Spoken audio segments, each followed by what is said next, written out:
greetings to all of you in the precious name of our Lord and Savior Jesus Christ. ഇന്നത്തെ ചിന്തയ്ക്കായിട്ട് മത്തായിയുടെ സുവിശേഷം 24-ാം അധ്യായം 7-8 വാക്യങ്ങൾ വായിപ്പാൻ ഞാൻ ആഗ്രഹിക്കുന്നു. ജാതി ജാതിയോടും രാജ്യം രാജ്യത്തോടും എതിർക്കും, ക്ഷാമവും ഭൂകമ്പവും അവിടെ ഉണ്ടാകും, എങ്കിലും ഇതൊക്കെയും ഈറ്റുനോവിൻ്റെ ആരംഭം അത്രേ. Praise God. ഒന്നുകൂടെ വായിക്കുന്നു. ജാതി ജാതിയോടും രാജ്യം രാജ്യത്തോടും എതിർക്കും, ക്ഷാമവും ഭൂകമ്പവും അവിടെ ഉണ്ടാകും, എങ്കിലും ഇതൊക്കെയും ഈറ്റുനോവിൻ്റെ ആരംഭം അത്രേ. നമുക്കറിയാം, ഈറ്റുനോവ് എന്ന് പറഞ്ഞാൽ അതിൻ്റെ അർത്ഥം ഫോൾസ് പെയിൻ, ഡെലിവറിക്ക് മുമ്പ് ഉണ്ടാകുന്ന ഫോൾസ് പെയിൻ. എന്നാൽ ആ പെയിൻ കൂടി ഒടുവിൽ വലിയ ശരിയായിട്ടുള്ള ബർത്ത് പെയിൻ ഉണ്ടാകുകയും ഡെലിവറി ഒരു വ്യക്തിയെ സംബന്ധിച്ചിടത്തോളം, ഒരു ഗർഭസ്ഥയായിരിക്കുന്ന ഒരു വ്യക്തിയെ സംബന്ധിച്ചിടത്തോളം ഉണ്ടാകുകയും ചെയ്യുന്നു. അതുപോലെ ഇവിടെ കർത്താവ് പറയുകയാണ്, ഇതൊക്കെ നിങ്ങൾ കാണുമ്പോൾ ഇത് ബർത്ത് പെയിൻ ആണ് എന്ന് മനസ്സിലാക്കുക. ഈറ്റുനോവിൻ്റെ ആരംഭം എന്തൊക്കെ? യുദ്ധങ്ങളും യുദ്ധശ്രുതികളും കേൾക്കുമ്പോൾ, പ്രത്യേകിച്ച് നമ്മൾ ഇസ്രയേലിനോടുള്ള ബന്ധത്തിൽ നമ്മൾ കാണുന്നു. ഇസ്രയേൽ എന്നൊരു രാജ്യം 1948-നും AD 70-നും ഇടയ്ക്ക് 1900-ഓളം വർഷക്കാലം ഉണ്ടായിരുന്നില്ല. ഏതാണ്ട് 1900 ഇയേഴ്സ് ഒരു രാജ്യമില്ലാതിരുന്ന ഒരു കൂട്ടം ആളുകളെയാണ് നമ്മൾ ഇസ്രയേൽ എന്ന് പറയുന്നത്. ജനങ്ങളുടെ ലോകത്തിന് നാനാഭാഗങ്ങൾ അവിടെ ഇവിടെയൊക്കെ ഉണ്ടായിരുന്നു. എന്നാൽ അവരൊരു ജാതിയായി തീർന്നിരിക്കുകയാണ്. Praise the Lord. നമ്മൾ സക്കറിയ പ്രവാചകൻ കർത്താവായ യേശു ക്രിസ്തുവിനെക്കുറിച്ച്, യേശു ക്രിസ്തുവിൻ്റെ ഒന്നാം വരവിനെക്കുറിച്ചും രണ്ടാം വരവിനെക്കുറിച്ചും സ്പഷ്ടമായി സംസാരിച്ച ഒരു വ്യക്തിയാണ്. Price the Lord. അദ്ദേഹം പറയുകയാണ്, അതിൻ്റെ 9-ാം അധ്യായം 1-ാം വാക്യത്തിൽ, സക്കറിയ പ്രവചനം 9:1, the burden of the Lord, യഹോവയുടെ ഭാരം എൻ്റെ മേലുണ്ട്. ഒരു കാര്യം പറയുവാനുള്ള ഭാരം നമുക്ക് ലഭിക്കുന്നു. ഇഷ്ടമില്ല പറയാൻ, പക്ഷേ ഇത് ഹേമിക്കുന്ന ഒന്നാണ് ഭാരം എന്നുള്ള അർത്ഥത്തിൽ പറഞ്ഞിരിക്കുന്നത്. ആ ഭാരം എന്തൊക്കെയാണ് എന്ന് ചോദിച്ചാൽ 9, 10, 11 ഈ 3 അധ്യായങ്ങളിൽ അത് പറയുന്നു. എന്താണ് ആ ബർഡൻ എന്ന് പറഞ്ഞിട്ട് സക്കറിയ 9:9 പറയുകയാണ്. എന്താ സക്കറിയ 9:9 എന്ന് വായിച്ചാൽ? സക്കറിയ പ്രവചനം 9:9 വാക്യം.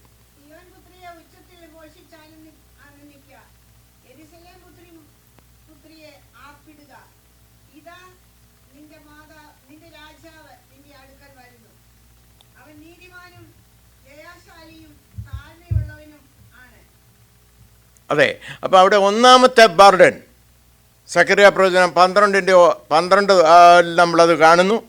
അത് 9 തൊട്ട് തുടങ്ങിയാണ്. 9, 10, 11 ഈ അധ്യായങ്ങളിൽ അത് വ്യക്തമായിട്ട് പറയുകയാണ്. ആ ഭാരം എന്താണ്? മാനവരാശിയുടെ രക്ഷിതാവായ കർത്താവ് വരുന്നു. അവനെങ്ങനെ വരുന്നു? ഒരു കുതിരപ്പുറത്ത് കയറി പ്രതാപശാലിയായിട്ടല്ല, പിന്നെയോ ഒരു കഴുതക്കുട്ടിയുടെ പുറത്ത് കയറി യെരുശലേമിലേക്ക് വരുന്നു. ഇതെന്ന് സംഭവിച്ചു? അത് ഒരു കണക്കനുസരിച്ച് അത് പറയുന്നത് ഏപ്രിൽ മാസം 6-ാം തീയതി, AD 32 ഏപ്രിൽ മാസം 6-ാം തീയതി കർത്താവായ യേശു ക്രിസ്തു ആ കഴുതക്കുട്ടിപ്പുറത്ത് യെരുശലേമിലേക്ക് വന്നു എന്നാണ് ഒരു കണക്ക്. എന്ന് പറഞ്ഞാൽ അവർ ആ പെസഹായും അതുപോലെയുള്ള കാര്യങ്ങളും ഒക്കെ കൂട്ടിക്കൊണ്ട് ഒരു കണക്ക് പറയുകയാണ്. AD 32 ആ വർഷം ഏപ്രിൽ 6-ാം തീയതി കർത്താവായ യേശു ആ കഴുതക്കുട്ടിപ്പുറത്ത് യെരുശലേമിലേക്ക് വന്നു. അതാണ് ഒന്നാമത്തെ ബർഡൻ. യഹൂദയുടെ രാജാവ് വരികയാണ്.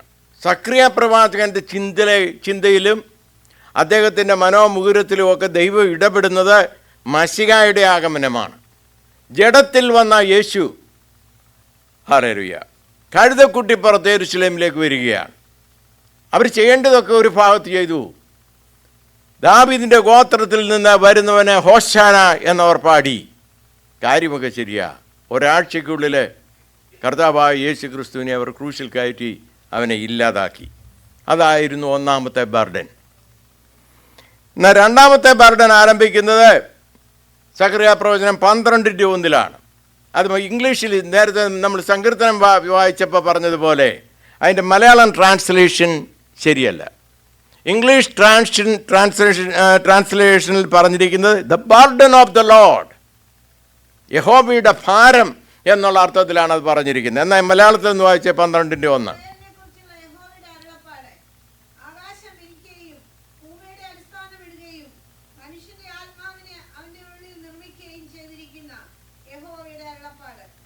അപ്പോൾ ഒരു അരുളപ്പാടെന്നുള്ള വാക്യത്തിൽ അത് ഒതുക്കുകയാണ്. എന്നാൽ യഹോവയുടെ ഭാരം സക്കറിയ പ്രവാചകന്റെ മേൽ വന്നിട്ട് the burden of the Lord, യഹോവയുടെ ഭാരത്താൽ ആ ഹേമം കൊണ്ട് അവൻ പറയുകയാണ് അവൻ്റെ കാല്. തുടർന്നുള്ള വാക്യങ്ങൾ വായിക്കുമ്പോൾ സക്കറിയ പ്രവചനം 14:14 വായിക്കുകയാണ് അവൻ്റെ കാൽ ഒലിവ് മലയിൽ നിൽക്കും. Praise the Lord. എടുത്തെങ്കിൽ വായിച്ചാട്ടെ.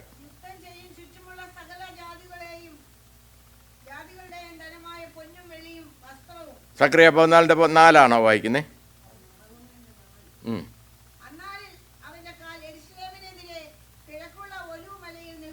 അവൻ്റെ ഒലിവ് മലയിൽ കാൽ നിൽക്കും.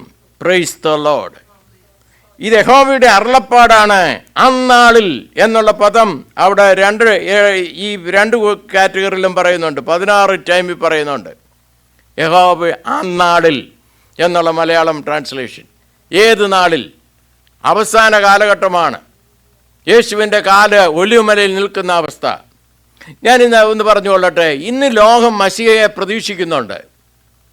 വീണ്ടും ജനനം പ്രാപിച്ചതായ രക്ഷിതഗണം, യേശുവിനെ രക്ഷിതാവായി സ്വീകരിച്ച ദൈവഭക്തർ പ്രതീക്ഷിക്കുന്നത് കർത്താവിൻ്റെ രണ്ടാം വരവാണ്. ഈ ഒലിവുമലയിൽ നിൽക്കുന്നതിന് 7 വർഷത്തിന് മുമ്പ് കർത്താവ് മധ്യാകാശത്ത് വരും. ആ കർത്താവിനെ സ്വീകരിക്കുവാനുള്ള ഒരുക്കമാണ് സഭയ്ക്കുള്ളത്. അതാണ് നമ്മുടെ ഏറ്റവും വലിയ പ്രതീക്ഷ. നാം മാത്രമല്ല ഇതുപോലെ ഒരാഗമനം പ്രതീക്ഷിക്കുന്നത്. യഹൂദന്മാരും അവരുടെ മശിഹയെ പ്രതീക്ഷിക്കുന്നു. കടന്നു വന്ന മശിഹായെ, യേശുവിനെ അവർ അംഗീകരിച്ചില്ല. അവർ അവനെ ക്രൂശിച്ചു.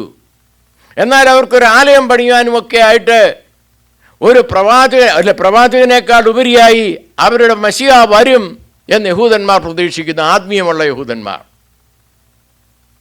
അവർ പ്രതീക്ഷിക്കുന്ന മശിഹായും നമുക്ക് വേണ്ടി കാൽവറിയിൽ യാഗമായി തീർന്ന മശിഹയും ഒന്ന് തന്നെയാണ്.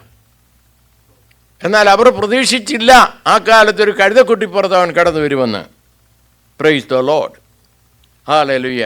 അതുകൊണ്ട് അവർ അവനെ തിരസ്കരിച്ചു. ഇതുപോലെ ലോകത്തിലെ എല്ലാ ജാതികളും ഒരു മശിഹായെ അല്ലെ ഒരു വീണ്ടെടുപ്പുകാരനെ പ്രതീക്ഷിക്കുന്നു. ഹിന്ദുക്കൾ പ്രതീക്ഷിക്കുന്നത് എന്താണ്? കൽക്കി വരും, കൽക്കി അവതാരം ചെയ്യും. അവൻ കടന്നു വന്ന് ദുഷ്ടന്മാരെയൊക്കെ നിഗ്രഹിച്ച് ഒരു സമാധാനപരമായ അന്തരീക്ഷം ഉണ്ടാക്കുമെന്ന് അവർ വിശ്വസിക്കുന്നു. അതുപോലെ മഹദി വരുമെന്ന് മുസ്ലിങ്ങൾ വിശ്വസിക്കുന്നു. ഇമാം മഹദി മുസ്ലിങ്ങളുടെ വിശ്വാസമാണ്. ഇങ്ങനെ പല വിശ്വാസമുണ്ട് പലർക്കും. പലതും ചിന്ത ഡിഫറൻ്റ് ആണെങ്കിലും ആശയം ഡിഫറൻ്റ് ആണെങ്കിലും ലോകത്തിനൊരു മാറ്റം വരുത്തേണ്ടതിന് വേണ്ടി ഒരു രക്ഷിതാവ് വരുമെന്നുള്ള ചിന്ത ലോകത്തിലെ എല്ലാ ജനസമൂഹത്തിനുമുണ്ട്. ഹിന്ദുക്കൾ കൽക്കി എന്ന് പറയും, എന്നാൽ മുസ്ലിങ്ങൾ മഹദി എന്ന് പറയുന്നു, യഹൂദന്മാർ മശിഹ എന്ന് പറയുന്നു. നമ്മൾ നമ്മുടെ കർത്താവായ രക്ഷിതാവായ യേശു എന്ന് പറയുന്നു. അവൻ വരും. എന്നാൽ ഇവരുടെയൊക്കെ പ്രതീക്ഷയിൽ വരുന്ന വ്യത്യാസങ്ങളുണ്ട്. ചിലർ അന്തിക്രിസ്തുവിനെയാണ് മശിഹയായിട്ട് സ്വീകരിക്കാൻ പോകുന്നത്. അവരുടെ പ്രതീക്ഷാപുരുഷൻ അവനാണെന്ന് അവർ തെറ്റിദ്ധരിക്കും. ഉപായബുദ്ധി അവൻ 7 വർഷം ഭരിക്കും. എന്നാൽ കർത്താവ് പറഞ്ഞു, ഞാൻ എൻ്റെ ഉദ്ദേശം ഇതല്ല, ഈ സന്ദർഭവശാൽ പറഞ്ഞു എന്നുള്ളതേ ഉള്ളൂ. കർത്താവായ യേശു ക്രിസ്തു തൻ്റെ ഒലിവേറ്റ് ഡിസ്കോഴ്സ്, ഒലിവുമലയിൽ നിന്നുകൊണ്ടുള്ള പ്രഭാഷണം, ആ പ്രഭാഷണത്തിൽ പറഞ്ഞു അത്തി തളിർക്കുമ്പോൾ വേനലടുത്തു എന്നറിയുക. ഞാൻ പറഞ്ഞു ഏതാണ്ട് 1800 വർഷക്കാലം യഹൂദ ജാതിക്ക് ഒരു പ്രദേശം ഇസ്രായേലിൽ ഉണ്ടായിരുന്നില്ല. ലോകത്തിൻ്റെ അഷ്ടദിക്കുകളിലേക്ക് അവർ ചിതറപ്പെട്ടു. എന്നാൽ 1948 അവർ ഒരു രാജ്യമായി കുടിയേറി പാർത്തു. ജനങ്ങൾ കുടിയേറി. 1900 ആരംഭത്തിൽ ബ്രിട്ടീഷുകാർ പറഞ്ഞതനുസരിച്ച് അവർ $മില്യൺസ് വർത്ത് കാശ് കൊടുത്തിട്ട് ലക്ഷക്കണക്കിന് ഏക്കർ വസ്തു അവിടെ വിലയ്ക്ക് വാങ്ങി. Price the Lord. ഇസ്രായേൽ ഭൂപ്രദേശത്ത് ഇങ്ങനെയൊക്കെ അവരുടെ ഒരു കൂട്ടം അവിടെ ഉണ്ടായി. എന്നാൽ കർത്താവ് പറഞ്ഞു, അത്തി തളിർക്കുമ്പോൾ വേനലടുത്തു നിന്നറിയുക. 1800 പരം വർഷങ്ങൾ ഒരു രാജ്യം സ്വന്തമായിട്ടില്ലാത്തവർക്ക് ഒരു രാജ്യം സ്ഥാപിതമാകുമ്പോൾ മനസ്സിലായിക്കോണം, കർത്താവായ യേശു ക്രിസ്തുവിൻ്റെ പുനരാഗമനത്തിന് വലിയ കാലദൈർഘ്യമില്ല എന്ന്. ഇത് പറഞ്ഞിട്ട് 2000 വർഷം കഴിഞ്ഞു. Price the Lord. അല്ലെ, 2000 വർഷത്തോളമായി. നമ്മൾ മനസ്സിലാക്കേണ്ട ഒരു കാര്യം, കർത്താവ് വാക്ക് പറഞ്ഞാൽ മാറത്തില്ല. അവ വാക്ക് പറഞ്ഞാൽ പാലിക്കും. കർത്താവായ യേശു ക്രിസ്തു വരുന്നതിന് താമസം. നിങ്ങൾക്കറിയാമോ, ലോകത്തിൽ ഏറ്റവും കൂടുതൽ വർഷം ജീവിച്ചിരുന്ന മനുഷ്യൻ ആരാണെന്ന്? അവൻ്റെ പേര് മെതുശലേഹ് എന്നാ. കാരണം ഒരു വലിയ പ്രവാചക ദൗത്യം അവൻ്റെ അപ്പന് ലഭിച്ചു. അദ്ദേഹം ഇങ്ങനെ പ്രസംഗിച്ചു. അവന് ഒരു കുഞ്ഞ് ജനിച്ചപ്പോൾ അപ്പന് ഉണ്ടായ ദൂത് ഇതാണ്: ഇവൻ മരിക്കുമ്പോൾ അത് സംഭവിക്കും. ഇവൻ മരിച്ചാൽ ഉടനെ സംഭവിക്കാൻ പോകുന്നത് പ്രളയമാണ്. ഹല്ലേലൂയ. എന്നാൽ അതുകൊണ്ട് തന്നെ അവൻ്റെ ആയുസ് കൂട്ടി. എന്തിനാ? ഇവൻ മരിച്ചാൽ അത് നടക്കണം. ആദം ജീവിച്ചിരുന്നതിനേക്കാൾ കൂടുതൽ നാളുകൾ ജീവിച്ചിരുന്നത് മെതുശലേഹ.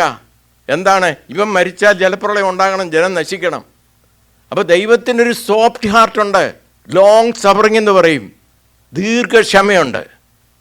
ഒരു വ്യക്തിയെങ്കിലും രക്ഷിക്കപ്പെടുന്നെങ്കിൽ അവൻ രക്ഷിക്കപ്പെട്ടോട്ടെ. ദൈവം ആരെ ഹേമിക്കുകയല്ല, അവർക്കത് തോന്നാനുള്ള സാഹചര്യം ദൈവം ഇട്ട് കൊടുക്കും.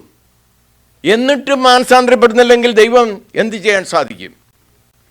ഒരു മനുഷ്യനെ റോബോട്ട് പോലെ ഉണ്ടാക്കുന്ന സ്ഥിതിയിലല്ലല്ലോ ദൈവം മനുഷ്യനെ സൃഷ്ടിച്ചിരിക്കുന്നത്. അവന് സ്വയമായി ചിന്തിക്കുവാനും പ്രവർത്തിക്കുവാനും തീരുമാനിക്കുവാനുമുള്ള ശക്തിയോടുകൂടെ തൻ്റെ രൂപത്തിലും സാദൃശ്യത്തിലുമാണ് മനുഷ്യനെ സൃഷ്ടിച്ചിരിക്കുന്നത്. ഒരു മെഷീനെ പോലെയല്ല. അങ്ങനെയായിരുന്നെങ്കിൽ ദൈവത്തിന് എല്ലാവരെയും തനിക്ക് കീഴ്പ്പെട്ട് നിൽക്കുന്ന അവസ്ഥയിൽ സൃഷ്ടിക്കാമായിരുന്നു. എന്നാൽ ദൈവം അങ്ങനെ അല്ല സൃഷ്ടിച്ചത്. സ്വയം തീരുമാനിക്കുവാനുള്ള ബുദ്ധി വൈഭവത്തോടുകൂടെ തന്നെയാണ്. അപ്പോൾ മനുഷ്യർക്ക് മാനസാന്തരപ്പെടാനുള്ള അവസരങ്ങൾ ദൈവം അവൻ്റെ ജീവകാലത്ത് എപ്പോഴും ഒരുക്കിക്കൊണ്ടിരിക്കും. മാനസാന്തരപ്പെടാത്തത് അവരുടെ ഹൃദയകാഠിന്യം കൊണ്ടാണ് ദൈവം അതിന് അവസരം ഒരുക്കാഞ്ഞിട്ടല്ല. നമ്മൾ പലപ്പോഴും പ്രാർത്ഥിക്കും, ദൈവമേ അവർക്ക് ഒരു മാനസാന്തരം നൽകണമേ. ദൈവം പ്രവർത്തിക്കുന്നത് അതിനുള്ള അവസരം ഒരുക്കും. എങ്കിലും മനുഷ്യർക്ക് ഹൃദയകാഠിന്യത്തിലൂടെ എനിക്കവനെ വേണ്ട എന്നുള്ള രീതിയിൽ തീരുമാനിക്കാനോ, അല്ലെ പിന്നെ നാളെ ആയിക്കോട്ടെ പുറകാലെ ചെയ്യാം എന്നുള്ള ചിന്തയിലോ അവർ അവസരം മാറ്റി നീട്ടിക്കൊണ്ടുപോകുന്നു. എന്നാൽ ദൈവം ഒരു മനുഷ്യൻ്റെ ജീവകാലത്ത് മാനസാന്തരപ്പെടുവാനുള്ള അവസരം ഉണ്ടാക്കാതെ ഇരിക്കുകയില്ല. കാരണം അവൻ നീതിമാനായ ദൈവമാണ്. അങ്ങനെ 1948 മെയ് മാസം 14 ഒരു ജനസമൂഹത്തിനൊരു രാജ്യം ലഭിച്ചപ്പോൾ അത്തി തളിർക്കാൻ തുടങ്ങി. അത്തി തളിർക്കുമ്പോൾ വേനൽ അടുത്തിരിക്കുന്നു എന്ന് നമ്മൾ ഗ്രഹിക്കണം എന്ന് തിരുവചനം നമ്മെ പഠിപ്പിക്കുന്നു. അപ്പോൾ ഇസ്രയേൽ ഇന്നൊരു ശക്തിയായി മാറി. കേരളത്തിൻ്റെ പകുതി മാത്രം വലിപ്പമുള്ള ഒരു ജനം. കേരളത്തിലെ ജനസംഖ്യയുടെ 1/3 ഇന്ന് അവിടെ താമസിക്കുന്നു. അത്രയേ ഉള്ളൂ രാജ്യം. പക്ഷെ അതിന് ചുറ്റുമുള്ള എല്ലാ രാജ്യങ്ങൾക്കും കുറേ ഭയമാണ്. ഇവരുടെക്കെതിരായിട്ട് പല കാലഘട്ടങ്ങളിൽ അവർ ജന്മം കൊണ്ട 1948 മെയ് മാസം 14 തന്നെ ചുറ്റുമുള്ള 20 പരം അറബി രാജ്യങ്ങൾ പറഞ്ഞു, ഒരു ജാതിയാകാതെ ഇരിക്കത്തക്കാണോ ഇവരെ നമുക്ക് നശിപ്പിക്കണം. അവർക്കെതിരെ യുദ്ധം ചെയ്തു. എന്നാൽ അവർക്ക് ശത്രുക്കൾക്ക് അവരെ ജയിപ്പാൻ കഴിഞ്ഞില്ല. അതിനുശേഷം വിവിധ കാലഘട്ടങ്ങളിൽ യുദ്ധങ്ങളുണ്ടായി. പല കാലഘട്ടങ്ങളിലും യുദ്ധം ചെയ്തു. എന്നാൽ ഒരിക്കലും ഇസ്രയേലിനെ അനിഹിലേറ്റ് ചെയ്യുവാൻ അവർക്കിടയായിട്ടില്ല. പലപ്പോഴും അവർ യുദ്ധം ചെയ്യുന്നത് ഇവരെ ഇല്ലാതാക്കണമെന്നുള്ള ചിന്തയോടുകൂടെ തന്നെയാണ്. ഇസ്രയേലിനെ ഒരു രാജ്യമായി അല്ലെ ഒരു ജനതയായി അവശേഷിപ്പിക്കരുതെന്നുള്ള ചിന്തയോടുകൂടിയാണ് അവർ യുദ്ധം ചെയ്യുന്നത് ഇസ്രയേലിനെതിരെ എപ്പോഴും. നമുക്കറിയാം പല കാലഘട്ടങ്ങളിൽ 48, 50, 60, 67 യുദ്ധം ഉണ്ടായി. 6 ഡേ വാർ. ആ യുദ്ധത്തിലാണ് ഇസ്രയേൽ വെസ്റ്റ് ബാങ്ക് പിടിച്ചെടുത്തത്. ഇന്നത്തെ നമ്മൾ പറയുന്ന യെരുശലേമിൻ്റെ ഭാഗങ്ങളൊക്കെ. Price the Lord. എന്നാൽ 2016 ഒരു മിസ്റ്റേക്ക് സംഭവിച്ചു. അത് നമ്മുടെ പ്രസിഡൻ്റ് ഒബാമ അദ്ദേഹത്തിൻ്റെ ഭരണം കഴിയുന്നത് ഡിസംബർ അവസാനമാണെങ്കിൽ 2016 അദ്ദേഹം അതിന് ചുരുങ്ങിയ ചില ദിവസങ്ങൾക്ക് മുമ്പ് ഒരു UN സെക്യൂരിറ്റി കൗൺസിൽ 15 രാജ്യങ്ങൾ അടങ്ങുന്ന UN സെക്യൂരിറ്റി കൗൺസിൽ ഒരു ആലോചന വന്നു, മിഡിൽ ഈസ്റ്റിൽ സമാധാനം ഉണ്ടാക്കാൻ എന്ത് ചെയ്യണം. അപ്പോൾ അവിടെ ഒരു ചിന്താഗതി കൊണ്ടുവന്നു, 2 സ്റ്റേറ്റ് സൊല്യൂഷൻ എന്ന് പറഞ്ഞാൽ പാലസ്തീൻ ഒരു രാജ്യമായിരിക്കണം, ഇസ്രയേൽ ഒരു രാജ്യമായിരിക്കണം. 1967 വാറിൽ അവർ പിടിച്ചെടുത്ത സ്ഥലങ്ങളെല്ലാം തിരിച്ചു കൊടുക്കണം. അപ്പോൾ യെരുശലേം എല്ലാം മാറ്റപ്പെടും, അവർ വിട്ടുകൊടുക്കണം. അങ്ങനെ ഒരു ഇഷ്യൂ ഉണ്ടാക്കണം എന്നൊരു ചിന്ത ഉണ്ടായി. ഒബാമ മൗനമായിരുന്നുകൊണ്ട് അതിനെ അംഗീകരിച്ചു. സാധാരണ അങ്ങനെ ഒരു ചിന്താഗതി വരുമ്പോഴെല്ലാം അമേരിക്കൻ പ്രസിഡന്റുമാർ അതിനെ വീറ്റോ ചെയ്യും. ഒരു വീറ്റോ പവറുള്ള രാജ്യം ഒബ്ജക്റ്റ് ചെയ്താൽ പിന്നെ അത് പാസ്സാകത്തില്ല. എന്നാൽ ഒബാമ മൗനമായിരുന്നുകൊണ്ട് അവിടെ കൊണ്ടുവന്ന UN സെക്യൂരിറ്റി കൗൺസിലിലെ ചിന്തയെ സ്വാഗതം ചെയ്ത് അംഗീകരിച്ചു. അപ്പോൾ അതുകൊണ്ടാണ് പുടിൻ എപ്പോഴും പറയുന്നത്, മിഡിൽ ഈസ്റ്റ് സമാധാനം ഉണ്ടാകണമെങ്കിൽ UN സെക്യൂരിറ്റി കൗൺസിലെടുത്ത തീരുമാനം നിവർത്തിക്കപ്പെടണം. അദ്ദേഹം എപ്പോഴും പറയും. എന്ന് പറഞ്ഞാൽ ഇസ്രയേൽ ഡിവൈഡ് ചെയ്യണം, അവരെ യെരുശലേം വിട്ടുകൊടുക്കണം, എന്നിട്ട് പാലസ്തീൻ രാജ്യത്തിൻ്റെ ക്യാപിറ്റലാക്കി അതിനെ മാറ്റണം. അതാണ് UN സെക്യൂരിറ്റി കൗൺസിൽ പാസ്സാക്കിയത്. അത് സംഭവിച്ചെങ്കിൽ മാത്രമേ സമാധാനം ഉണ്ടാകുകയുള്ളൂ. അമേരിക്ക എത്ര യുദ്ധം ചെയ്താലും ഇറാൻ്റെ പവർ കുറഞ്ഞു പോകുന്നില്ല. ഇറാന് പവർ കുറവാണെങ്കിൽ ഈ സെക്യൂരിറ്റി കൗൺസിൽ എടുത്ത തീരുമാനത്തെ നിയമമാക്കണമെന്ന് പറഞ്ഞ പ്രൈസ് ദി ലോർഡ് പുടിൻ്റെ ലീഡർഷിപ്പിൽ തന്നെ അത് ശരിയാക്കി എടുക്കാനായിട്ട് യുദ്ധം പുറകാലം ഉണ്ടായേ വെക്കുകയുള്ളൂ. അപ്പം നിങ്ങൾ ചോദിക്കും, അതെങ്ങനെ സാധിക്കുന്നത്? അമേരിക്ക ശക്തമായ ഒരു രാജ്യമല്ലേ? അമേരിക്ക ശക്തമായ ഒരു രാജ്യമൊക്കെയാണ്, ഇസ്രയേലിൻ്റെ ഫ്രണ്ടുമാണ്. പക്ഷേ ഇസ്രയേലിനോട് അതൃപ്തി ജനിക്കാൻ എത്ര ദിവസം വേണം പുടിന്? അല്ല, നമ്മുടെ അമേരിക്കൻ പ്രസിഡന്റിനെ സംബന്ധിച്ചിടത്തോളം അദ്ദേഹം പറയുന്ന രീതി പോയില്ലെങ്കിൽ അദ്ദേഹത്തിന് ദേഷ്യം വരും. ഇപ്പോൾ ഇറാനുമായിട്ടൊരു നെഗോഷിയേഷൻ ഉണ്ടാക്കണമെന്ന് പറഞ്ഞാൽ ആ നെഗോഷിയേഷൻ്റെ അതിന് തയ്യാറാക്കി അതിന് സൈൻ ചെയ്യുവാൻ ഇസ്രയേൽ എതിര് നിന്നാലും അമേരിക്ക സൈൻ ചെയ്യും. അങ്ങനെ സൈൻ ചെയ്യുമ്പോൾ അമേരിക്ക ഇസ്രയേലും തമ്മിൽ പിണങ്ങും. അപ്പോൾ അങ്ങനെ വന്നാൽ UN സെക്യൂരിറ്റി കൗൺസിൽ പാസ്സാക്കിയ നിയമം അത് നിറവേറ്റാനായിട്ട് പുടിൻ്റെ ലീഡർഷിപ്പിൽ ഇറാൻ്റെ ക്ഷണനമനുസരിച്ച് ഷിയ മുസ്ലിമിൽപ്പെട്ട രാജ്യങ്ങൾ കടന്നു വരുവാൻ ഒരു പ്രയാസവുമില്ല. ഇങ്ങനൊരു യുദ്ധം ഉണ്ടായാൽ മതിയാവും. ഇങ്ങനൊരു യുദ്ധം ഉണ്ടാകുമെന്ന എസെക്കിയേൽ പ്രവചനം 35, 36, 37, 38, 39 ഈ 5 അധ്യായങ്ങൾ സ്പഷ്ടമായിട്ട് പറയുന്നു. റഷ്യയുടെ ലീഡർഷിപ്പിൽ ഒരു യുദ്ധം ഉണ്ടാകുന്നതിനെക്കുറിച്ച് എസ്പെഷ്യലി എസെക്കിയേൽ 38, 39 ശക്തമായിട്ട് അത് പറയുന്നു. ഇസ്രയേൽ ജനത്തിൽ 2/3 ഭാഗം നശിക്കുകയും 1/3 ഭാഗം ജനം അവശേഷിക്കുകയും ചെയ്യും ആ യുദ്ധത്തിൽ. ഹല്ലേലൂയ! അതൊരു വലിയ യുദ്ധമായിരിക്കും. അപ്പോൾ ഇസ്രയേലിൻ്റെ അത്തി തളർത്തിരിക്കുകയാണ്. ഇസ്രയേൽ എന്ന അത്തി തളർത്തിരിക്കുകയാണ്. നമ്മൾ മനസ്സിലാക്കേണ്ടത് വേനൽ അടുത്തു, കർത്താവിൻ്റെ വരവ് താമസിക്കുകയില്ല. എന്നാൽ ഈ യുദ്ധങ്ങളും കാര്യങ്ങളും ഒന്നും ഉണ്ടാകുമെന്ന് നമ്മളിവിടെ കാണത്തില്ല. സഭ ഇവിടുന്ന് എടുക്കപ്പെടും അതിന് മുമ്പായിട്ട്. ഞാൻ അതിൻ്റെ ഡീറ്റെയിൽസിലേക്ക് പോകുന്നില്ല, അതല്ല എൻ്റെ വിഷയം. എൻ്റെ വിഷയം കർത്താവായ യേശു ക്രിസ്തുവിൻ്റെ വരവ് സമീപമായി എന്ന് തെളിയിക്കാനാണ് ഞാൻ പറയുന്നത്. അതിനു മുമ്പ് നമ്മൾ കേൾക്കുന്നതാണ് യുദ്ധങ്ങളും യുദ്ധശ്രുതികളും. അത് നമ്മളിവിടെ ഉള്ളപ്പോഴല്ല ഇസ്രയേലിനെതിരെയുള്ള ആ വലിയ യുദ്ധം ഉണ്ടാകേണ്ടത്. ആ യുദ്ധം ഉണ്ടാകാനുള്ള നീക്കങ്ങൾ നമ്മളിപ്പോഴേ കാണുന്നില്ലേ? അപ്പോൾ നമ്മൾ മനസ്സിലാക്കേണ്ടത് എന്താണ്? എൻ്റെ കർത്താവായ യേശു ക്രിസ്തുവിൻ്റെ രഹസ്യവരവ് വളരെ സമീപിച്ചിരിക്കുന്നു. അവൻ ദീർഘക്ഷമ കാണിക്കുന്നതേ ഉള്ളൂ എന്ന് നമ്മൾ മനസ്സിലാക്കണം.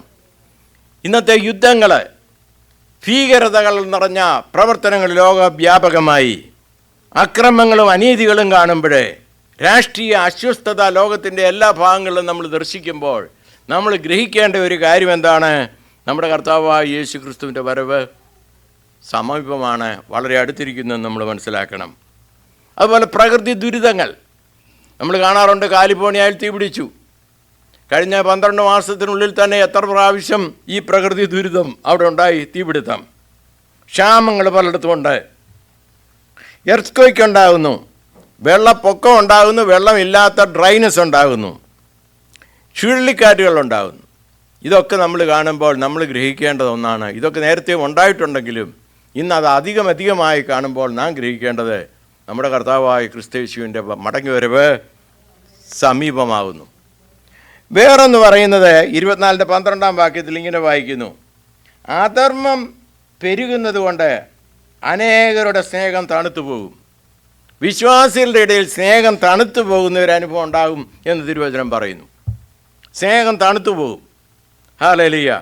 മാതാപിതാക്കളും മക്കളും തമ്മിൽ വിവാഹബന്ധത്തിൽ എന്ന് പറഞ്ഞു വേണ്ട, എല്ലാ ബന്ധങ്ങളിലും സ്വാർത്ഥത മൂലവും ക്ഷമയില്ലായ്കയാലും എന്ത് സംഭവിക്കുന്നു? സ്നേഹം തണുത്തു പോകുന്നു. നമ്മുടെ കർത്താവിൻ്റെ ഉപദേശം എന്നാന്ന് ചോദിച്ചാൽ, നിങ്ങൾ ആദ്യത്തെ പ്രവൃത്തി ചെയ്യുക എന്ന് പറഞ്ഞാൽ ആദ്യ സ്നേഹത്തിലേക്ക് മടങ്ങി വരണം എന്നുള്ള ഒരു നിർദ്ദേശമാണ് ദൈവം നമുക്ക് തരുന്നത്. നമ്മുടെ വെളിപ്പാട് പുസ്തകത്തിൽ സഭകൾക്ക് എഴുന്നേല കത്തിലൊക്കെ അത് കാണുന്നുണ്ട്. വേറൊന്ന്, വ്യാജ ഉപദേശങ്ങളും ആത്മീക വഞ്ചനയും ഇന്ന് ലോകത്തിൽ എവിടെയും കാണാം. വ്യാജ ഉപദേശം വളരെ അവർ പറയുന്ന വാക്യങ്ങളുടെയൊക്കെ ഒരു അറ്റം പിടിച്ചുകൊണ്ടായിരിക്കും പറയുന്നത്, പ്രസംഗിക്കുന്നത്. പക്ഷേ അത് ദൈവത്തിൻ്റെ പൂർണ്ണമായി ദൈവവചന ഉപദേശമല്ല. അങ്ങനെ വ്യാജമായ ഉപദേശങ്ങളിലൂടെ ജനത്തെ വഞ്ചീകരിക്കുന്ന അവസ്ഥ നമ്മൾ 24-11 വാക്യത്തിൽ കാണുന്നു. കള്ളപ്രവാചകന്മാർ പലരും വന്ന് അനേകരെ തെറ്റിക്കും. അവർ വളരെ പ്രാഗൽഭ്യത്തോടായിരിക്കും പറയുന്നത്. അവരുടെ പ്രസംഗം കേട്ടാൽ, ഉപദേശം കേട്ടാൽ നമുക്ക് തോന്നുന്നു അത് ശരിയാണെന്ന്. അവർ വേദപുസ്തകത്തിലെ അറ്റങ്ങളും മുറികളും എടുത്തുകൊണ്ട് തന്നെയാണ് അത് തെളിയിക്കാൻ ശ്രമിക്കുന്നത്. എന്നാൽ ഈ വ്യാജ ഉപദേശങ്ങളിലൂടെ ദൈവവചനത്തിൻ്റെ പൂർണ്ണ രീതിയിലുള്ള ഉപദേശത്തിന് വിരുദ്ധമായി പറയുന്നതെല്ലാം വ്യാജ ഉപദേശങ്ങളാണെന്ന് അറിഞ്ഞുകൊണ്ട് തിരുവചന ധ്യാനത്തിലൂടെ വചനം എന്താണ് പറയുന്നത് എന്ന് സ്പഷ്ടമായി മനസ്സിലാക്കിക്കൊണ്ട് നാം മുന്നേറണം. Price the Lord. ഇന്ന് പല കൺവെൻഷനുകളിലും ആളുകൾ പ്രസംഗിക്കുന്നത് ഭൗമികമായ നേട്ടങ്ങളെക്കുറിച്ചാണ്, ആത്മീയമായ വർധനവിനെക്കുറിച്ചല്ല. അവർ പറയുന്നത്, ഒരു ഉദാഹരണം പറഞ്ഞാൽ, നിങ്ങളിന്ന് കാറും ഒരു വണ്ടിയും ഒരു സൈക്കിളുമായിട്ട് വന്നോ, നിങ്ങൾക്ക് മോട്ടോർ സൈക്കിൾ കൊണ്ടുപോകാം. ചെറിയൊരു കാറുമായിട്ട് വന്നോ, നിങ്ങൾക്ക് ലക്ഷറി കാറെ തിരിച്ചു പോകാം. ഇതുപോലെയുള്ള പ്രോസ്പെരിറ്റി തിയോളജി പഠിപ്പിക്കുന്ന ഒരു കാലഘട്ടം ഇതിനു മുമ്പ് ഒരിക്കലും ഉണ്ടായിട്ടില്ല. ക്രിസ്തയേശുവിനെ സമ്പൂർണ്ണമായ ഹൃദയത്തോടുകൂടി ആരാധിക്കുകയും അനുസരിക്കുകയും ചെയ്യുന്നവർക്കൊക്കെ പീഡനങ്ങളും ദുരിതങ്ങളും ഉണ്ടാകും. എന്നാൽ ഇന്നത്തെ ടീച്ചിങ് പ്രോസ്പെരിറ്റി തിയോളജിക്കാർ അത് പഠിപ്പിക്കുന്നില്ല. Price the Lord. അതുകൊണ്ട് ദാരിദ്ര്യം സുവിശേഷിക്കണമെന്നല്ല ഞാൻ പറയുന്നത്. അങ്ങനൊരു സുവിശേഷം ഇല്ലേ ഇല്ല. നമ്മുടെ കർത്താവിനെ പിൻപറ്റിയിട്ടുള്ളവർക്കൊന്നും, അവനെ ഭക്തിപൂർവ്വം ജീവിക്കുവാൻ മനസ്സുള്ളവർക്കൊക്കെ ഉപദ്രവങ്ങളുണ്ടാകുന്നുള്ളത് ശരിയാണെങ്കിലും അവരുടെ ഭക്തിക്കും ജീവനും ആവശ്യമുള്ളതൊക്കെ ദൈവം കൊടുത്തുകൊണ്ടിരിക്കും. അപ്പോൾ അതൊരു സമൃദ്ധിയായിട്ട് നമുക്ക് വേണേൽ പറയാം. എന്നല്ലാതെ സമൃദ്ധിക്ക് വേണ്ടി കർത്താവിനെ പിൻപറ്റുന്ന ഒരു ഉപദേശം ലോകത്തിലില്ല, ദൈവവചനപ്രകാരമില്ല. നമ്മുടെ ഭക്തിക്കും ജീവനും ആവശ്യമാർന്നൊക്കെ ദൈവം നമുക്ക് തന്നിട്ടുണ്ടല്ലോ. ഉപദ്രവങ്ങളില്ലാഞ്ഞിട്ടാണോ? ഉപദ്രവങ്ങളുണ്ട്, പ്രയാസങ്ങളുണ്ട്. എന്നാൽ അതോടുകൂടെ നമ്മുടെ ഭക്തിക്കും നമ്മുടെ ജീവനും ആവശ്യമാർന്നൊക്കെ ലഭിക്കുന്നു. ഇന്ത്യയിലെ സുവിശേഷത്തിനെതിരായിട്ടുള്ള അനേക പ്രതികൂലങ്ങൾ ഈ നാളുകളിൽ കടന്നു വന്നുകൊണ്ടിരിക്കുക. കഴിഞ്ഞ രാത്രിയിൽ നമ്മൾ കേട്ടതുപോലെ ബോംബെയിലെ അനേകർ കൂടിക്കൊണ്ടിരുന്ന ഒരു ദേവാലയം ബുൾഡോസർ ഇട്ട് അവർ നശിപ്പിച്ചു. എന്നാൽ ലോകത്തിലെ ഏറ്റവും വലിയ ജനാധിപത്യ രാജ്യമാണെന്നും ഒരു സെക്യുലർ കൺട്രിയാണെന്നും ഭരണഘടന എടുത്തു പറഞ്ഞുകൊണ്ട് പ്രസ്താവിക്കുന്ന ഒരു രാജ്യമാണ് ഇന്ത്യ. അങ്ങനെയുള്ള രാജ്യത്ത് ക്രിസ്ത്യാനിറ്റിക്ക് എതിരുണ്ട്, ധാരാളമായി എതിർപ്പുകളുണ്ട്. ഇതൊക്കെ നമ്മൾ കാണുമ്പോൾ നമ്മൾ മനസ്സിലാക്കേണ്ട ഒരു കാര്യം, നമ്മുടെ കർത്താവിൻ്റെ വരവ് വാതിക്കലാണ്. Price the Lord. എന്നാൽ ഇന്ന് നമ്മൾ അനേക രീതിയിൽ ഞാൻ പറഞ്ഞല്ലോ, വ്യാജ ഉപദേശങ്ങൾ, മാനസാന്തരപ്പെടാത്ത ക്രിസ്തീയ ജീവിതമാണ് നയിക്കാൻ പലർക്കും ഇഷ്ടം. മാനസാന്തരപ്പെടുകയൊന്നും വേണ്ട, വേണേൽ ഉറച്ച ഹല്ലേലൂയ പറയാം, അത് ചെയ്യാം, ഇത് ചെയ്യാം, പല കാര്യങ്ങൾ ക്രിസ്തീയ പേരിൽ ചെയ്യാം. എന്നാൽ മാനസാന്തരമില്ലാത്ത ക്രിസ്തീയ ജീവിതം വ്യാജ ഉപദേശമാണ്. അങ്ങനെ ഉപദേശിക്കുന്നതും ജീവിക്കുന്നതും ദൈവവചനത്തിന് അടിസ്ഥാനമല്ല. ഹല്ലേലൂയ. ഇന്ന് ദൈവവചനത്തേക്കാൾ ആളുകൾ പ്രാധാന്യത കൊടുക്കുന്നത് വികാരങ്ങൾക്കാണ്. അവരുടെ വികാരങ്ങളെ അങ്ങ് താലോലിക്കുകയാണ്. ഹല്ലേലൂയ. അതുകൊണ്ടാണ് അവർ പറയുന്നത്, നിങ്ങൾ വരീൻ, നിങ്ങൾക്ക് ഇത് കിട്ടും അത് കിട്ടുമെന്ന്. എന്നാൽ ക്രിസ്തയേശുവിൽ ഭക്തിയോടെ ജീവിക്കാൻ മനസ്സുള്ളവരൊക്കെ മിക്കവാറും ഉപദ്രവങ്ങളെ സഹിക്കേണ്ടി വരും എന്നുള്ളത് ദൈവവചനത്തിലെ സത്യമാണ്, യാഥാർത്ഥ്യമാണ്. അതിന് എന്താണ് പ്രതിവിധി? വചനത്തിൽ നമ്മൾ ഉറച്ചു നിൽക്കണം. വചനം എന്താണ് പഠിപ്പിക്കുന്നത് എന്നുള്ളത് അനുദിനം നമ്മുടെ ക്രിസ്തീയ ജീവിതത്തിൽ നമ്മൾ മനസ്സിലാക്കുകയും വചനത്തിനും അതിൻ്റെ പഠനത്തിലും പ്രാധാന്യം കൊടുത്തുകൊണ്ട് നമ്മൾ മുന്നേറുകയും ചെയ്യണം. അപ്പോൾ നമുക്ക് നമ്മുടെ ഉറപ്പ് എവിടെയാണ്? വചനത്തിലാണ് നമ്മുടെ ഉറപ്പ്. ആ വചനത്തിൽ ഉറച്ചു നിൽക്കുവാൻ ദൈവം വചനം നമ്മെ ക്ഷണിക്കുകയാണ്. നമ്മൾ ദാനിയേൽ പ്രവചനം 12:4 പറയുന്നുണ്ട്, ജ്ഞാനം വർദ്ധിക്കും അന്ത്യകാലത്ത്. Hallelujah, praise the Lord. സാങ്കേതിക വിദ്യയുടെ വളരെ ഉയർന്ന വളർച്ച ഈ കാലഘട്ടങ്ങളിൽ നമ്മൾ കാണാൻ കഴിയും. ഞാൻ സത്യം പറയട്ടെ, ഈ മനുഷ്യരാശിയുടെ കഴിഞ്ഞ 6000 വർഷത്തെ ചരിത്രം എടുത്താൽ 6000ൻ്റെ അടുക്കൽ ഒരു 120 എന്ന് പറയുന്ന സംഖ്യ എന്തുകൊണ്ട് നിസ്സാരമാണ്. കഴിഞ്ഞ 120 വർഷങ്ങൾക്കുള്ളിലാണ് ഇന്ന് ലോകത്തിൽ കാണുന്ന സാങ്കേതിക വിദ്യകളെല്ലാം ഡെവലപ്പ് ചെയ്തതെന്ന് നമ്മൾ മനസ്സിലാക്കണം. ഒരു 150 വർഷത്തിനുള്ളിൽ അല്ലെ 120 വർഷത്തിനുള്ളിൽ കാറുകൾ, സ്പീഡിൽ യാത്ര ചെയ്യുക, പ്ലെയിനുകൾ, അല്ലെങ്കിൽ ഇതുപോലെയുള്ള കണ്ടുപിടുത്തങ്ങളൊക്കെ നടത്തിയത് ഈ കഴിഞ്ഞ 100-120 വർഷങ്ങൾക്കുള്ളിലാണ്. Price the Lord. അതുപോലെ എൻ്റെ ചെറുപ്പത്തിലൊന്നും ഞാൻ ഇതുപോലുള്ള ഫോണൊന്നും കണ്ടിട്ടില്ല. ഇന്നിത് നമ്മുടെ വിരൽ ചലിച്ചാൽ ലോകത്തുള്ള സകല കാര്യങ്ങളും ഗ്രഹിക്കത്തക്കവണ്ണം ഇതിലെല്ലാം കിടക്കുകയാണ്. ജ്ഞാനം വർദ്ധിക്കുകയാണ്. എന്നാൽ ദാനിയേൽ പ്രവാചകന് ദൈവം കൊടുത്ത ഒരു വചനം എന്താണെന്നറിയാമോ? അന്ത്യകാലത്ത് ജ്ഞാനം വർദ്ധിക്കും. Praise God, price the Lord. ഇന്ന് ജ്ഞാനം വർദ്ധിച്ചുകൊണ്ടിരിക്കുന്ന കാലഘട്ടമാണ് ഇൻ്റർനെറ്റിലൂടെ ഇന്ന് ലോകത്തിൽ കാണുന്ന എല്ലാം നടക്കും. വെളിപ്പാട് പുസ്തകത്തിൽ പറയുന്നുണ്ട് 2 സാക്ഷികളെക്കുറിച്ച്. അവരുടെ മരിച്ചു കിടക്കുന്ന ശരീരം ലോകത്തിലുള്ള സകല ജാതികളും കാണുമെന്ന് പറഞ്ഞു. ഒരു 100 കൊല്ലത്തിന് മുമ്പ് നമുക്കത് ഇമാജിൻ ചെയ്യാൻ കഴിയുമോ? യെരുശലേമിൻ്റെ തെരുവിൽ കിടക്കുന്ന 2 ശവശരീരങ്ങൾ ലോകത്തിലുള്ള സകല മനുഷ്യരും കാണുമെന്ന് പറഞ്ഞാൽ സംഭവിക്കത്തില്ല. എന്നാൽ ഇന്ന് നമുക്കറിയാം, ഇൻ്റർനെറ്റ് മൂലം വാട്സപ്പിലൂടെ അല്ലെങ്കിൽ യൂട്യൂബിലൂടെ ഒരു സംഭവം യെരുശലേമിൽ നടന്നാൽ ലോകത്തിൻ്റെ എല്ലാ ഭാഗത്തും അത് എത്തുകയാണ് അതേ സെക്കൻഡിൽ തന്നെ. അപ്പം ജ്ഞാനം വർദ്ധിക്കുന്നു. പ്രവചനം നിറവേറുവാൻ ഇന്ന് പ്രശ്നമില്ല, അതെല്ലാം നടന്നുകൊണ്ടിരിക്കുകയാണ്. ലോകത്തെ മുഴുവൻ ഒരു സ്ക്രീനിൽ കാണത്തക്ക രീതിയിൽ ഇന്ന് ലോകഗതി മാറിക്കൊണ്ടിരിക്കുക, നിസ്സാരമായ രീതി. ഇതെല്ലാം കാണുമ്പോൾ നമ്മൾ മനസ്സിലാക്കേണ്ട ഒരു കാര്യം, ഭയപ്പെടാനല്ല ഞാനിത് പറയുന്നത്. നമ്മുടെ രക്ഷകൻ നമ്മോട് കൂടെ ഉള്ളതുകൊണ്ട് നമുക്ക് ഭയത്തിന് ആവശ്യമില്ല. നമ്മുടെ കർത്താവ് നമ്മോട് കൂടെ ഉള്ളതുകൊണ്ട് നമ്മൾ സുവിശേഷ ഘോഷണത്തിൽ മുന്നേറണം. വേറൊന്ന് പറയുന്നത്, നമ്മൾ 24-ാം അധ്യായം 14-ാം വാക്യത്തിൽ പറയുന്നുണ്ട്. അതിങ്ങനെയാണ്, രാജ്യത്തിൻ്റെ സുവിശേഷം സകല ജാതികൾക്കും സാക്ഷ്യമായി ഭൂലോകത്തിലൊക്കെയും പ്രസംഗിക്കപ്പെടും, അപ്പോൾ അവസാനം വരും. ഇന്ന് ഇൻ്റർനെറ്റ് അഴുക്കാണെന്ന് ചിന്തിക്കുന്നവർ കാണും. എന്നാൽ ഇൻ്റർനെറ്റ് നല്ലതുമാണ്. ഇൻ്റർനെറ്റ് ഉള്ളത് കൊണ്ടല്ലേ ഒരു മെസ്സേജ് നമ്മൾ ഇന്നിട്ടാൽ അത് ലോകത്തിലുള്ള സകല ആളുകൾക്കും അത് കാണാം. യൂട്യൂബിലൂടെ കാണാം, വാട്സപ്പിലൂടെ കാണാം. അനേകരുടെ നല്ല സാക്ഷ്യങ്ങൾ നമ്മൾ യൂട്യൂബിലൂടെ കാണുന്നില്ലേ, കേൾക്കുന്നില്ലേ? അപ്പോൾ അതിലൂടെയൊക്കെ സംഭവിക്കുന്നത് എന്താണ്? ലോകത്തിലെല്ലായിടവും സുവിശേഷം പരക്കുന്നു. അപ്പോസ്തലനായ പൗലോസ് അന്നത്തെ അറിയപ്പെടുന്ന ലോകത്തിലെല്ലാം പോയി സുവിശേഷം അറിയിച്ച ആളാണ്. പക്ഷേ അദ്ദേഹം സുവിശേഷം അറിയിച്ച് കൂടുതൽ പൗലോസ് അപ്പോസ്തലൻ നമ്മുടെ ബില്ലിഗ്രാം സുവിശേഷം അറിയിച്ചിട്ടുണ്ട്. കാരണം യാത്രാ സൗകര്യവും കമ്മ്യൂണിക്കേഷനും ഒക്കെ കൂടുതലുള്ളത് കൊണ്ട് അദ്ദേഹത്തിന് പോളിലൂടെ സുവിശേഷം കേൾക്കാനിടയായതിൽ കൂടുതൽ ആളുകളെ ലീഡ് ചെയ്യാൻ ആർക്ക് കഴിഞ്ഞിട്ടുണ്ട്? ബില്ലിഗ്രാമിന് കഴിഞ്ഞിട്ടുണ്ട്. ഇന്ന് പല സുവിശേഷകർക്കും ഇൻ്റർനെറ്റിലൂടെ അത് സാധിക്കുന്നുണ്ട്. അതുകൊണ്ടാണ് മത്തായിയുടെ സുവിശേഷം 24-14 പറയുന്നു, രാജ്യത്തിൻ്റെ സുവിശേഷം സകല ജാതികൾക്കും സാക്ഷ്യമായി ഭൂലോകത്തിലൊക്കെയും പ്രസംഗിക്കപ്പെടും, അപ്പോൾ അവസാനം വരും. ഇന്നത് സംഭവിച്ചുകൊണ്ടിരിക്കുകയാണ്. ആദിവാസികളുടെ ഇടയിലേക്ക് ബൈബിൾ ട്രാൻസ്ലേറ്റ് ചെയ്യുന്നുണ്ട്. ലോകത്തിൽ അറിയപ്പെടുന്ന എല്ലാ നോൺ ലാംഗ്വേജുകളിലേക്കും സുവിശേഷം ചെന്നെത്തുന്നു. അപ്പോൾ ഇത് കാണുമ്പോൾ നമ്മൾ മനസ്സിലാക്കേണ്ട കാര്യം, നമ്മുടെ കർത്താവായ യേശു ക്രിസ്തുവിൻ്റെ വരവ് അടുത്തിരിക്കുന്നു, വളരെ അടുത്തിരിക്കുന്നു. ഹല്ലേലൂയ. നമ്മൾ ആ 24-42 വാക്യം ഇങ്ങനെ വായിക്കുന്നു, നിങ്ങളുടെ കർത്താവ് ഏത് ദിവസത്തിൽ വരുന്നുവെന്ന് നിങ്ങൾ അറിയായിക്കൊണ്ട് ഉണർന്നിരിപ്പീൻ. Hallelujah, praise the Lord.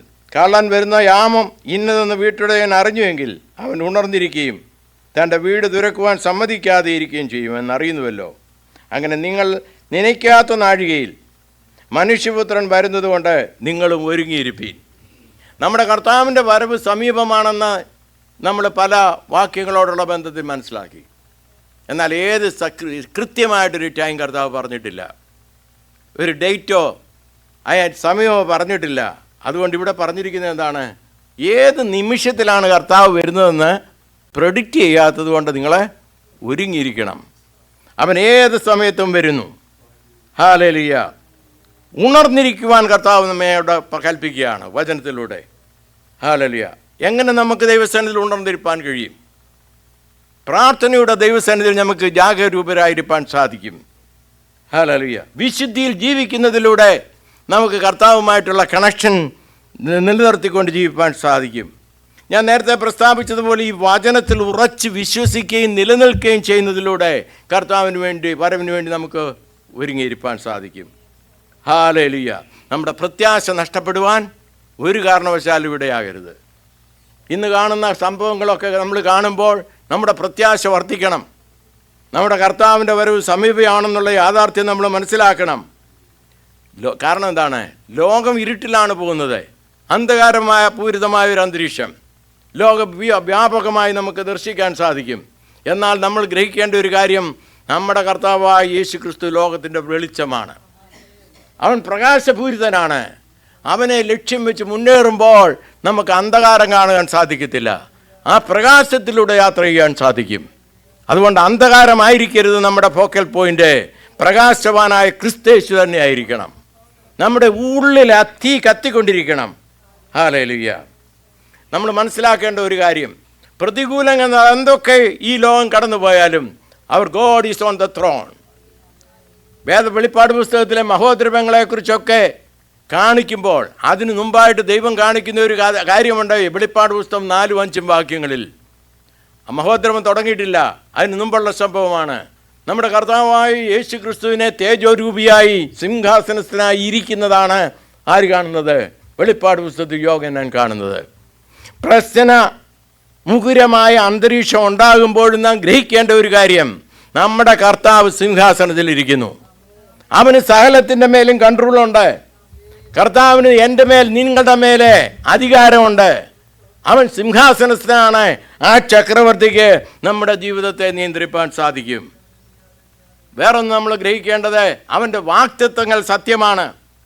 നമ്മുടെ കർത്താവ് പോഷ്ക്ക് പറയുന്നവനല്ല.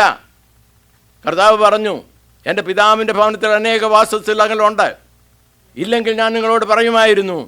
എന്നാൽ ഞാൻ നിങ്ങൾക്ക് വേണ്ടി ഒരു സ്ഥലം ഒരുക്കുവാൻ പോകുന്നു. ഞാൻ ആ സ്ഥലം ഒരുക്കിയാൽ ഞാൻ ഇരിക്കുന്ന ഇടത്ത് നിങ്ങളും വസിക്കേണ്ടതിന് വീണ്ടും വന്ന് നിങ്ങളെ എൻ്റെ അടുക്കൽ ചേർത്തുകൊള്ളും.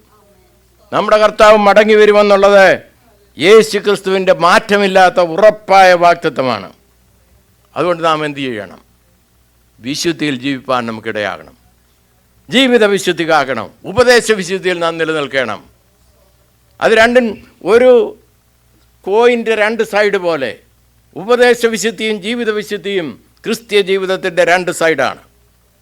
ജീവിത വിശുദ്ധിയിൽ നിലനിൽക്കുമ്പോൾ തന്നെ നമ്മൾ ഉപദേശ വിശുദ്ധിയിലും നിലനിൽക്കണം എന്ന് കർത്താവ് നമ്മളിൽ നിന്ന് ആഗ്രഹിക്കുന്നു. ഇന്ന് നമ്മളൊരു പാട്ട് പാടി, എന്തുവാ? കർത്താവ് വേഗം വരും. അതുകൊണ്ട് എന്ത് ചെയ്യണം? കർത്താവിൻ്റെ ദൗത്യം മറ്റുള്ളവരോട് അറിയിക്കണം. ഒരു അപ്രോപ്രിയേറ്റ് ആയിട്ടുള്ള ഗാനമാണത്. Price the Lord. ഞാൻ ഈ പറയുന്ന മെസ്സേജിൻ്റെ കണ്ടൻസ് അതിനകത്തുണ്ട്. നമ്മുടെ കർത്താവ് വേഗം വരുന്നത് കൊണ്ട് നമ്മൾ അടങ്ങി ഒതുങ്ങിയിരിക്കാനല്ല, ഈ സുവിശേഷം എത്രയും പേരിൽ എത്തിക്കുക എന്നുള്ളതായിരിക്കണം നമ്മുടെ വലിയ ദൗത്യം. നമ്മുടെ പ്രാർത്ഥനയിലൂടെ ക്രിസ്തുവിൽ ഉറച്ചു നിൽക്കുവാൻ നമുക്ക് ദൈവം ഇടയാക്കും. ഹല്ലേലൂയ. ദൈവവചനം പറയുന്നു ലൂക്കോസിൻ്റെ സുവിശേഷത്തിൽ, നിങ്ങളുടെ വീണ്ടെടുപ്പ് അടുത്ത് വരുന്നതിനാൽ തല ഉയർത്തുക. നമ്മുടെ തല ഉയർത്താനാണ് പറഞ്ഞിരിക്കുന്നത്. തല താഴ്ത്തി ഭീരുക്കളായിട്ടിരിക്കുവാൻ ദൈവവചനം നമ്മളോട് പറയുന്നില്ല. ആകയാൽ നമുക്ക് ഉണർന്നിരിക്കാം, പ്രാർത്ഥനയിൽ ആയിരിക്കാം. നമ്മുടെ കർത്താവ് വേഗം വരും. ഹല്ലേലൂയ. ഈ വചനത്താൽ ദൈവം നമ്മെ അനുഗ്രഹിക്കട്ടെ.